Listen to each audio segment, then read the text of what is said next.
The wind was dry and heavy over the broken city of Valor. Ash fell from the sky like soft black snow. Ruined buildings stood like tired skeletons. Silent and watching, nothing moved except the smoke and the small, scared feet of children hiding beneath rubble. A young alien girl named Alira clutched her little brother's hand. Her skin was pale purple, dirt smudged across her face. Her eyes were wide, tired, but still searching the sky. She whispered to him, "Don't look up, just breathe." War had lasted years. The enemy, known only as the Core, had crushed every defense. They didn't speak, didn't show mercy. They hunted and destroyed, one city after another. The Council of Zevra had once believed in peace, but now the council was gone. Their palace was a black crater in the middle of the capital. Hope had faded like a dying flame in a hidden bunker deep under the city.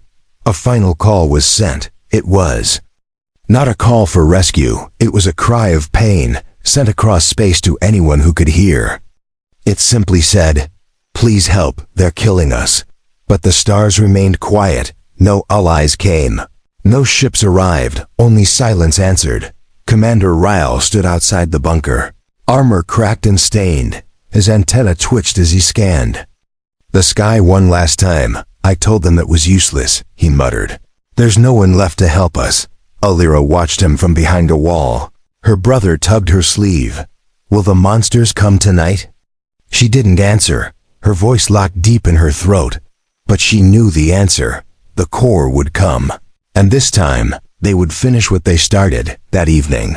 As the red sun dipped behind the hills of ruin, a strange sound echoed. It wasn't the whine of core engines or the crash of bombs. It was heavier, deeper, like metal falling through air with purpose. Commander Rao raised his head. He turned to his tech officer. "Did you hear that?" The officer nodded, hands shaking over the control panel. "It's coming from orbit," he whispered. Suddenly, the comms screen lit up, not with sound, but with a signal strange, cold, and unreadable. Then came the fire. Something broke through the clouds above, not one, but many. They looked like meteors, but they weren't. They were too slow, too controlled. The sky turned red and gold as the crafts landed in the ruins outside the city. Not a crash, but a landing, clean, perfect, and full of warning. Everyone in the bunker froze. Even the children stopped crying. Commander Ryle stared at the screens, his mouth dry. "What is that?" he asked. Alira felt her heart thump harder than ever before. She ran to the edge of a broken window and peeked. Down below, shapes moved in the smoke. Tall, armored, silent. One of them stepped forward. Its armor was black with glowing blue lines. In one hand it held a weapon too strange to name. In the other, it held nothing. But it didn't need to. The figure scanned the area, then looked up, directly at Alira. Her breath caught. It didn't move toward her. It only nodded, slow, calm, knowing. Commander Rahl got a closer view from the drone screen. He gasped, "That's not Core." "No," said the officer beside him. "It's something else." He typed rapidly, then paused, his eyes wide. He whispered two words, words the galaxy hadn't heard in centuries. "Earth." "Humans." Everyone in the room went silent. Alira turned back to her brother, holding him tight. "They came," she whispered, tears falling. "I don't know why, but they came." The silence before surrender was broken, not by speeches, not by parades, but by the quiet arrival of monsters from Earth, and hope. In the form of warriors who had no mercy. Hope was terrifying. The night sky glowed red above the city ruins. Smoke curled into the air as ash rained down like black snow. From the broken towers to the shattered streets, silence ruled the land until the humans began to walk. Their boots hit the ground with weight and purpose. They didn't speak, didn't run, didn't hide. They moved like machines, but they were not machines. They were alive, and something about them was terrifying. The alien survivors watched from the shadows. Even Commander Rahl, a veteran of battles, felt something deep in his chest, not fear, but something colder, older. It was the feeling of standing beside something that could not be stopped. The lead human stepped forward. His armor still smoked from re-entry, but he didn't care. He walked through a wall of burning wreckage like it was a doorway. Two more followed him, one carrying a strange weapon shaped like a long bone. The other held a glowing cube that hummed quietly. They didn't look at the aliens, not yet. They walked past the broken tanks of the core, past crushed machines and silent drones. They reached the edge of a destroyed plaza. There, a group of core soldiers waited, tall, armored, deadly. The core aimed their blasters without warning. The lead human didn't flinch. He raised a single hand, fingers spread. The core opened fire.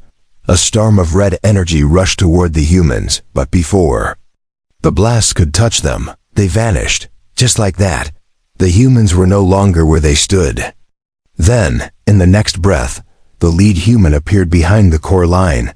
One touch of his hand, and the nearest core turned into dust. No scream, no fight, just dust. The rest tried to react, but it was already over. The humans moved like lightning.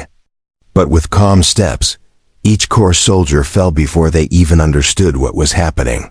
From the bunker, Commander Ryle stared at the live feed. "Did you see that?" He asked no one. His officers nodded slowly, eyes wide with disbelief. One whispered, "They don't fight like soldiers." "No," Ryle said. "They fight like something else." Back in the streets, the human warriors stopped. The lead one turned slowly, scanning the buildings around them. Alira watched from a broken window, holding her breath.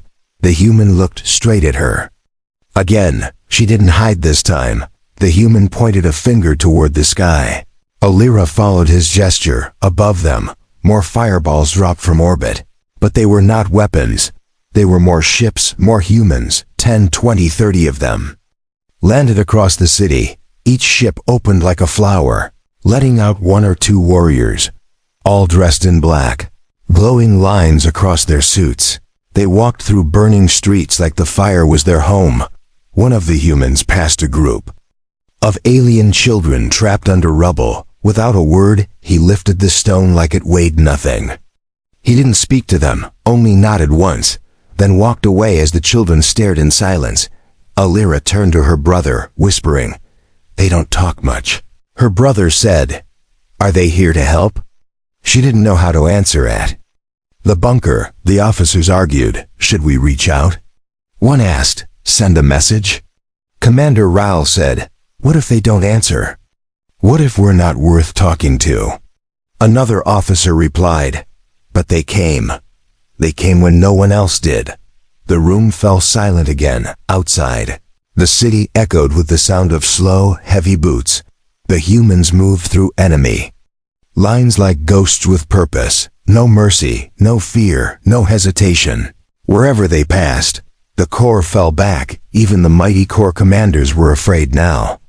Because the humans didn't fight like soldiers, they hunted like predators, and the galaxy had forgotten what real predators looked like. Alira stepped out of hiding for the first time in days. She stood near the edge of the street as one of the humans walked by. He looked at her, not with pity, not with care, but with a silent promise. The monsters were no longer hers to fear. They were his now. The name spread like fire across the shattered lands.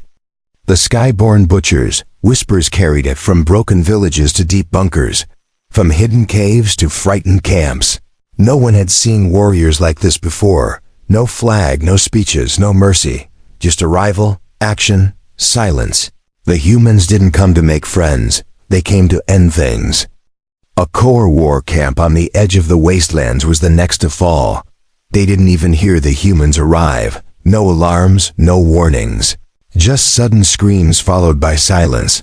An alien scout returned to find only ashes. Black dust covered the camp like snow. Weapons melted, towers crumbled. No bodies, no blood, just emptiness. The humans were gone before the sun rose. And the next day, another camp vanished, then another, and another. They left nothing but shadows and broken machines. One survivor was found.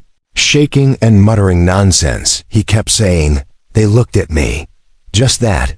again and again, until he lost his voice. In the city, fear mixed with hope. The survivors didn't know whether to cheer or hide. Were these monsters saving them, or simply wiping the enemy first, and then them next? Commander Ryle called an emergency meeting. "We must understand what they want," he said, "before we make a mistake we can't fix." An officer replied, "What if they don't want anything? What if they came only to kill?" Ryle shook his head. "No one crosses half the galaxy just to kill strangers. But maybe," he added, "they came to answer something."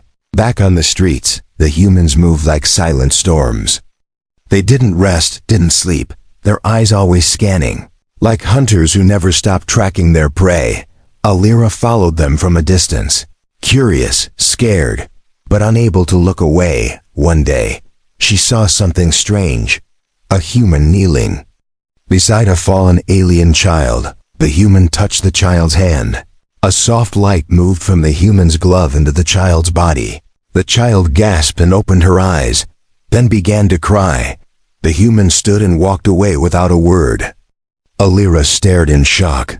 "They heal too," she whispered. "Not just killers, but something else." In the deep shadows of the core fleet, panic spread. Reports of wiped units, vanished commanders, broken strongholds. A core general slammed his fist on the table. "What are they?" he shouted. "Why do they not speak? Why do they not bleed?" His second-in-command replied, voice low. "They are human, from the blue world. The one we were told was cursed." The general growled. "I don't believe in curses," but even he didn't sleep that night. Back in the city, strange things began to happen. The enemy retreated from areas where the humans were last seen. Roads that had been unsafe for years were suddenly clear. Alien families came out from hiding. Children laughed for the first time in months. One boy asked, "Can we talk to them?" A woman answered, "I don't think they talk." And that became a mystery. Why didn't the humans speak? Why didn't they explain who sent them or why they arrived? Commander Ryle sent a drone to follow one group. It recorded them walking into an old power station. Inside, they connected their suits to the machines. The power returned to half the city. No announcement, no claim, just action, and then disappearance. The drone followed them deeper into the tunnels. Then the screen went black. The drone returned the next day, untouched. Inside was a note carved into its frame. "You called. We came. Do not follow." Ryle held the drone in his hand, no voice, just carved words. "Who are these people?" he whispered.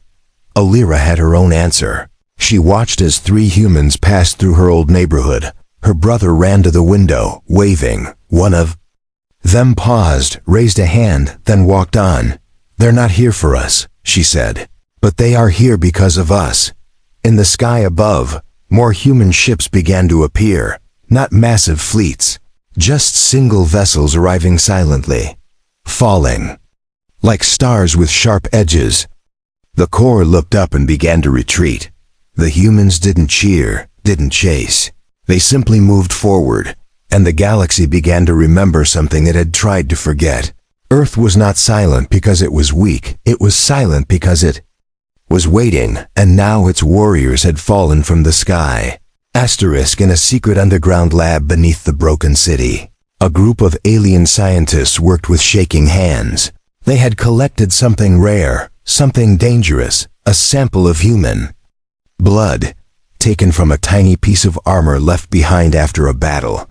They placed it into a scanner, expecting the usual.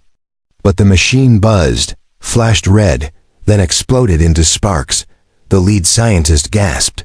"This isn't blood," she whispered. "It's a warning." They tried again with a backup device. The results came back strange, unreadable strands of DNA wrapped around themselves like living fire. Old, wild, and pulsing with energy. One scientist fell to his knees, eyes wide. "This cannot be," he said. "This is not from this time." The others looked at him, confused. He continued, "These creatures are not just humans. They are the forgotten." A memory buried deep in ancient files was pulled out. A file marked with a forbidden symbol. The old text spoke of a race cast away long ago, a species locked on a dying world because they were too violent, too clever, too impossible to control. The world was Earth, and the beings they became were called many names, but one stood out: demons of flesh and fire. The scientists looked at each other, silent and pale. "What have we called down upon ourselves?" one whispered. "We sent a cry for help," another said, and they answered. Commander Raoul received the report and read it twice. His hands trembled. He now understood why the humans didn't speak, why they didn't ask for praise. They weren't here to be heroes. They were here because someone broke the silence, and they were tired of being forgotten elsewhere. The humans continued to spread across the war zone. They didn't attack unless provoked, but every time the Corps tried to fight, they were erased, not defeated. Erased. No remains, no memories, just ash and smoke. In one battle, an entire Corps platoon charged a single human warrior. The alien soldiers laughed, thinking one was too easy. The laughter stopped in seconds. The human moved once, and they were all gone. An alien spy watching from above dropped her tablet in horror. She had never seen anything like it. No weapon, no sound, just motion, and the world around the human changed. She reported back to her command. "They are not like us," she said. "They are made of something else." In the capital of the Corps Empire, high generals held emergency meetings. Fear filled their voices. One shouted, "How did we not know?" "They still lived," another replied, "because we wanted to forget." One old general stood up, voice deep and slow. "We did not destroy them, we abandoned them. We left them on that blue planet with no help, no future. And now," he said, "they return to remind us." The Corps sent out peace messages, begging to speak. The humans did not respond. One message said, "We are sorry." The humans answered with silence, and silence was worse than any weapon. In the ruined city, Alira sat beside her brother. She watched the smoke rise in the distance. Her brother asked, "Are they angry?" She nodded. "Yes, but not at us," she added. "At everyone." One evening, a human walked up to a group of survivors. He knelt before an old alien woman and handed her a water pack. She looked into his helmet and saw her own reflection. Tears filled her eyes. "Why?" she asked. The human stood, turned away, and a single word lit up on his armor screen. "Repay, repay the silence, repay the centuries of exile, repay the pain." With fire, with fear, with control, but not mindless destruction. No, the humans were too precise. They only destroyed those who had crushed others first. They walked past the weak, protected the small, and punished the strong who used their strength to dominate. The galaxy began to shift. Old empires trembled, new alliances whispered of Earth, and in every shadow, people asked the same question. If they're this powerful now, what were they before, and what will they become next? Asterisk. A cold wind swept through the fallen city. Ash and dust danced in the streets like ghosts. The humans had pushed the enemy back, but they didn't celebrate. They never cheered, never raised flags. They just kept moving, step by step, everywhere they walked. Silence followed, but it wasn't the silence of peace. It was the silence before something worse. Commander Raoul watched the map light up, red zones turning black, enemy strongholds going dark one by one. The Corps were falling, but so was the balance of power. "They're not fighting a war," one officer said. "They're ending one." Raoul nodded, his voice low. "But I don't think they ever wanted it." Deep inside an old medical center, a human warrior stood beside an alien boy, the child's leg was broken, his face pale from blood loss. The human reached into his armor and pulled out a healing tool. No words, no warning, just quiet action. The light from the device wrapped around the child's leg. In seconds, the pain faded. The skin healed. The boy blinked in shock, then smiled, but the human didn't stay. He turned and walked out into the smoke from rooftops. Alira watched it all. She scribbled notes in a torn book. Not about the battles, but about the moments in between. when humans saved lives, when they paused to protect. Not because they had to, but because something inside them still cared. In another part of the city, Corps snipers targeted a group of survivors. A mother screamed, shielding her children. But before the first shot fired, 3 humans dropped from above, like shadows wrapped in armor. The snipers never had a chance. Not a single shot left their weapons. The humans neutralized them in seconds. No hesitation, no cruelty, just clean, exact violence. The mother fell to her knees, tears streaming down her cheeks. One of the humans paused. He looked at her, then at the children. He reached into his armor, pulled out rations, set them down gently, and vanished into the ruins. Word spread fast. The humans didn't fight for glory. They didn't want to lead or conquer. They just wanted it all to stop. But the galaxy didn't know how to stop. It only knew how to destroy or submit. So fear began to twist into panic, and panic turned into betrayal. One group of alien soldiers, meant to be allies, attacked a human scout. The humans didn't respond with guns. They responded with silence. The next day, those soldiers vanished. No message, no threat, no explanation. The leaders of Zevra called a secret meeting. Raul stood at the front, his face hard. They saved US, they bled for us, he said. But now even we fear them, one council member replied. They're too strong, too silent, too unknown. They could take over if they wanted. Raul looked at them and asked, then why haven't they? No one answered. Outside the bunker, a small girl approached a human patrol. She held a broken toy, its arm missing, its face cracked. She looked up at the tall warrior, her voice shaking. Can you fix him? The human knelt down, took the toy gently, pulled a small tool from his belt, worked for a minute, then handed it back. The toy blinked, lights in its eyes shining again. The girl laughed, hugged the toy tight. The human stood, and for the first time, he spoke 2 words, soft and simple. Stay safe. Then he walked away, back in the core. Capital, leaders screamed at each other. We must strike Earth before they rise further. We must send a message, but others refused. They didn't come for war, one said. They came because we pushed too far. But the voice of reason was small. The drums of fear were loud, and fear always finds a way to destroy peace. That night, Alira sat by a window. She looked up at the stars and whispered, they never wanted this war, but maybe the galaxy never gave them a choice. Smoke filled the sky above the battlefield. It was quiet now, but the silence was not peace. It was the sound that comes after too much screaming. After too much loss, bodies of machines and warriors lay side by side. Some burned, some broken, some simply gone. The land had turned into a graveyard, not just of soldiers, but of hope. A single human lay near the center of the ruins. His armor cracked, helmet half buried in ash. His chest moved slowly, barely.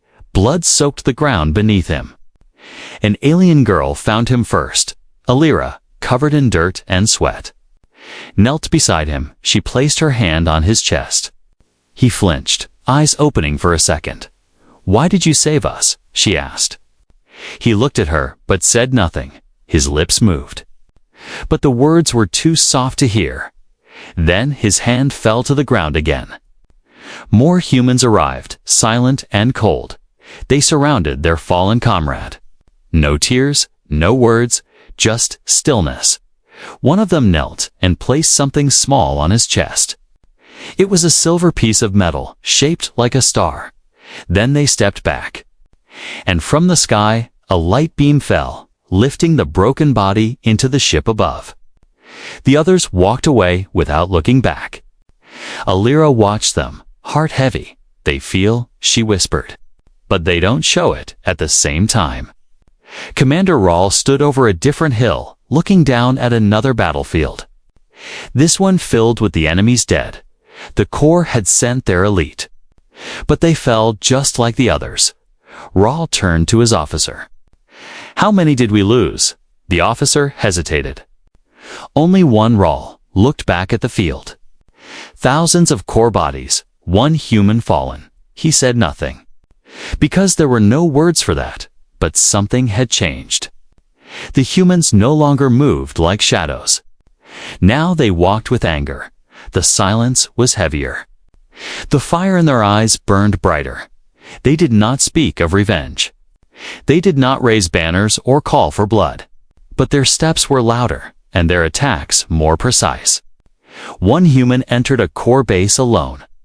He walked through walls of gunfire. His armor glowed red. By the time he left, the base was gone. Nothing remained but a crater and melted steel. Alien leaders began to worry. Not just because of the power, but because of the pain. They saw it in the way the humans stood after every fight, like something inside them was breaking. Piece by piece, Raul tried to contact the humans. He sent a message. "We are sorry for your loss." No reply came. Only silence, but then, the next day. One human arrived at the bunker. No weapon drawn, no threat. He handed over a small black box and walked away.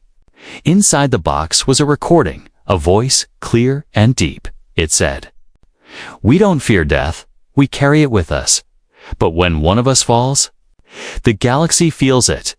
You called for help. You woke what you buried. Now, let the stars remember." The message ended. No threats, no promises, just truth. Alira sat with her brother that night. She held his hand tightly. "Do you think they'll leave?" he asked. She looked at the sky. "I don't know," she said. "But I think they already left something behind." The next morning, flowers grew where the human had fallen. Not planted, not natural, just there, glowing softly in the ash. A new kind of seed, maybe a gift, maybe a warning. The war was ending. Not with a treaty, not with a celebration, but with a feeling that would never leave the ground. This land had seen heroes, and now it held their memory forever. The wind carried the scent of fire and steel across the ruined valley. The sky, once bright with war, now glowed with strange light, not red from burning cities, not black from falling ships, but silver, calm, cold like a quiet breath before the storm. Every scanner, every radar, every satellite blinked at once. Signals jammed, systems froze, eyes turned upward. A soundless hum filled the air, soft at first, then heavy. Like the sky itself was cracking open. Above the broken world, the clouds tore apart in slow motion. From behind them, ships began to descend. Not one, not 10, but hundreds. Each shaped like a blade, glowing lines across dark steel. They didn't fall like weapons. They didn't crash with fire. They lowered with grace, quiet and slow. As if they owned the sky, people ran into the streets, staring at the impossible sight. Mothers holding children, soldiers gripping rifles. Core warlords frozen mid-escape. Even Commander Roll stepped out of his bunker. Face pale. "This is not a fleet," he whispered. "This is a message." Alira stood on a rooftop. Her brother beside her. She didn't speak. She couldn't. The sky had opened, and Earth had answered. One of the massive ships landed outside the ruins. Its surface shimmered, reflecting every broken building nearby. A door opened, light poured out, and one human stepped forward. He wasn't taller than the others. His armor was not brighter. But his presence pulled everything toward him, as if the air itself waited for him to move. He walked through the battlefield alone, past tanks, past bones, past memories, until he stood before the Corps' Supreme Commander, who had been dragged forward in chains. The alien general raised his voice. "You have no right," he hissed. "This is not your galaxy." The human removed his helmet slowly. His eyes were gray, sharp, old like stone. "You cried for help," he said. "You begged when you were drowning and when no one came. You turned your eyes to Earth. Now," he whispered, "you face what answered." The general tried to speak again. But the ground beneath him shook. More ships landed across the planet. each one releasing only 1 or 2 warriors. No army, no noise, just presence, enough to silence empires. The human stepped aside, and from behind him, a group of alien children walked forward, carrying signs, holding hands. Eyes filled with something stronger than fear. Hope, Alira joined them, her hand raised high. "We are alive because of them," she said. Not because they wanted war, but because they could not ignore pain. The galaxy watched. Millions of systems tuned in on every screen, on every planet. The image of one human facing a defeated empire spread, and then the humans spoke again. But not with words, they spoke with silence. They turned, walked away. No demands, no rulers, no flag, just retreat. Not because they feared the core, but because they had nothing more to prove in the days that followed. Flowers grew in the ashes, cities rebuilt slowly, and the ships from Earth began to leave. One by one, they vanished into the stars. No farewell, no celebration, just shadows fading back into space. Commander Rawl stood beside Alira as the last ship rose. "Do you think they'll return?" he asked. She smiled softly. "Only if we forget what we learned above them." The sky shimmered one last time. A streak of light crossed the stars, and for just a second, it looked like the stars bent downward, as if they bowed, not in fear, but in respect. Because Earth did not conquer. It remembered, it protected, and when the last hope was gone, its warriors fell from the sky to remind the galaxy that monsters do not always come to destroy sometimes. They come to save and leave before anyone can say thank you.